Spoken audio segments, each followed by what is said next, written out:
না, আমরা প্রথমেই মানুষকে বার্তা দিচ্ছি যে জল অপচয় বন্ধ করতে হবে। যার জন্য দেখবেন যে স্ট্রিট হাইজিনের সংখ্যা আমরা আস্তে আস্তে কমিয়ে দিয়েছি। প্রয়োজন মতো আমরা স্ট্রিট হাইজিন রেখেছি। আগে যেমন স্ট্রিট হাইজিন মানুষ আবেদন করলে আমরা পাড়ায় পাড়ায় করে দিতাম, সেটা অনেকটা রেস্ট্রিকশান আমরা রেখেছি এই কারণেই যে আমরা বাড়ি বাড়ি পরিশুদ্ধ পানীয় জল প্রত্যেক বাড়িতে আমরা পৌঁছে দিচ্ছি। যারা আবেদন করছে তাদেরকেই আমরা পৌঁছে দিচ্ছি। ইতিমধ্যে আমরা আমৃত্যু প্রকল্পে 12,750টা মিটার সমেত ফেরুল আমরা শিফট করেছি। তার মধ্যে এই 12,750-এর মধ্যে আনুমানিক প্রায় আমরা 11,500 ফেরুল শিফট হয়ে গেছে। আর উত্তরপাড়া প্রজেক্টে আমরা 30,000 আমরা মিটার ছাড়া ফেরুল শিফট করে দেবো শ্রীরামপুর শহরে, 30,000। এতে আপনাদের খরচ লাগবে না। এবং যে গলিতে ছোটো ছোটো গলিতে জলের লাইন ছিল না, যারা সামনের বড় রাস্তা থেকে ফেরুল বসিয়ে বাড়িতে জলের লাইন নিত, আমরা এরকম কানাগুলিতেও আমরা জলের লাইন পেতে দিচ্ছি। সমস্ত শ্রীরামপুর শহরে দেখবেন যোগ্য চলছে। এবং আপনারা দেখবেন শ্রীরামপুর কলেজ, সোলার সিটির সামনে, মাহেশে, জগন্নাথ ঘাটের সামনে, হ্যাঁ, এরকম কলেজ ঘাটের সামনে এরকম আমাদের পাইপ পড়ে রয়েছে। দেখবেন যে সেখান থেকে আমরা পাইপ নিয়ে আসছি, নিয়ে আমরা কাজ করছি।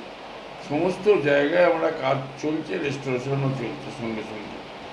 আর আমরা নতুন জলাধার তৈরি করেছি। আপনাদের কাছে খবর থাকবে যে আমরা 29 নম্বর ওয়ার্ডে দীর্ঘদিনের চাহিদা ছিল, বস্তি এলাকা 29 নম্বর ওয়ার্ড সুভাষনগর, সেখানে আমরা নতুন জলাধার তৈরি করছি, আপনারা গিয়ে দেখবেন।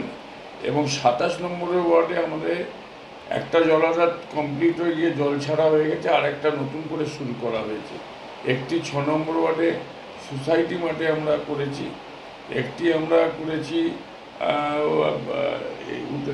আমার সুব্রত সুমনা ঘোষের ওয়ার্ডে, 28 নম্বর ওয়ার্ডে আমরা মল্লিকপাড়ায় করেছি।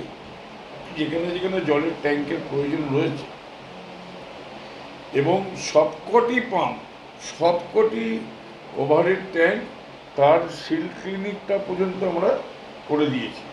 আপনারা দেখবেন যে সে বছরে 2 বছর 3 বছর অন্তর অন্তর এই যে পলি পড়ে, তাতে ওই ওয়াটার ট্যাঙ্কের নাব্যতা অনেক কমে যায়। যত গ্যালন জল ধরার ক্ষমতা তার থেকে বেশি কম ধরে।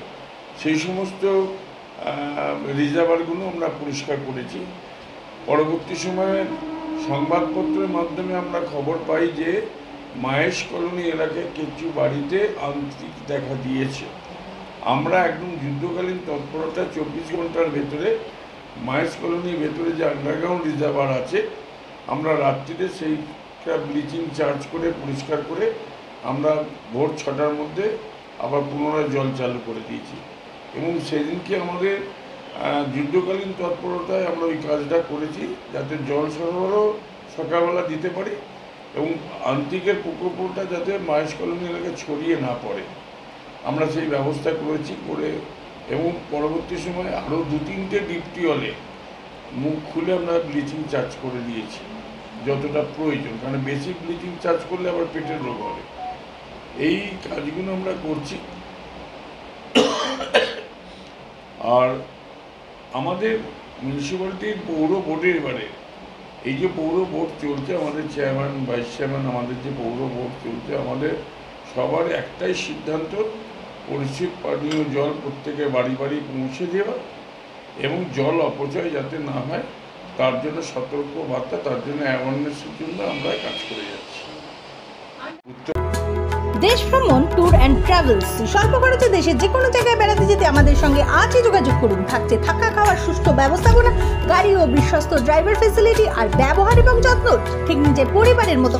আমাদের ঠিকানা দেশ ভ্রমণ tour and travels, Kanaipur colony, Konnagar, Hooghly.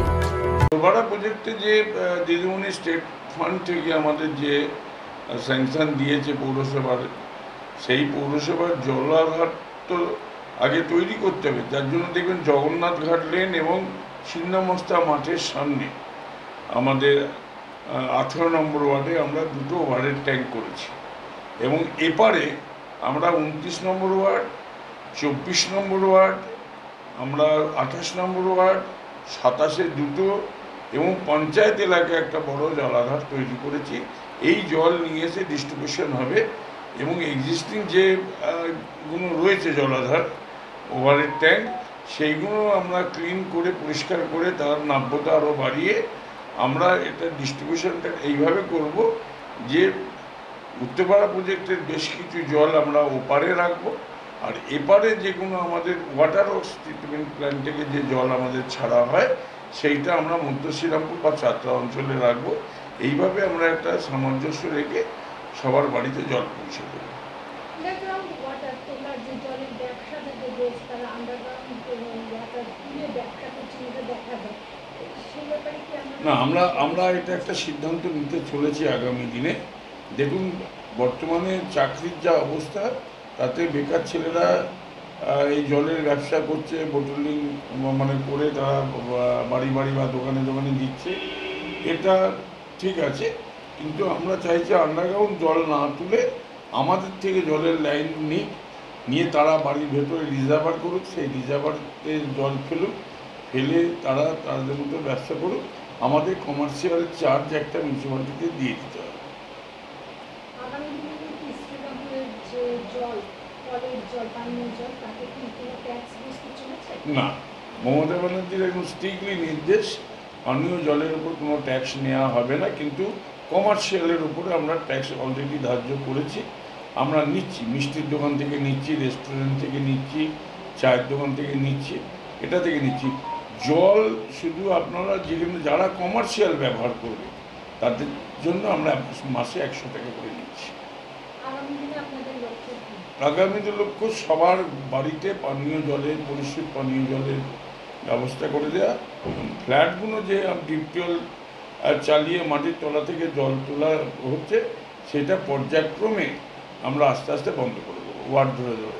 শ্রীরামপুরবাসীর প্রত্যেকটি বাচ্চাদের জল অপচয় করে তারা বন্ধ করে। হ্যাঁ, আমরা তো অনেক সময় দেখি রাস্তাঘরের জলে মুখ খুলে রেখে দিয়ে তারা কথা বলছে। বাড়িতেও আমরা দেখেছি যে কল খোলা বাথরুমে। আমরা মা বোনেদের কাছে, বিশেষ করে মা বোনেদের কাছে আমরা আবেদন রাখবো পৌরসভার পক্ষ থেকে যে যতটা প্রয়োজন ততটাই জল ব্যবহার করুন, জল অপচয় করবেন।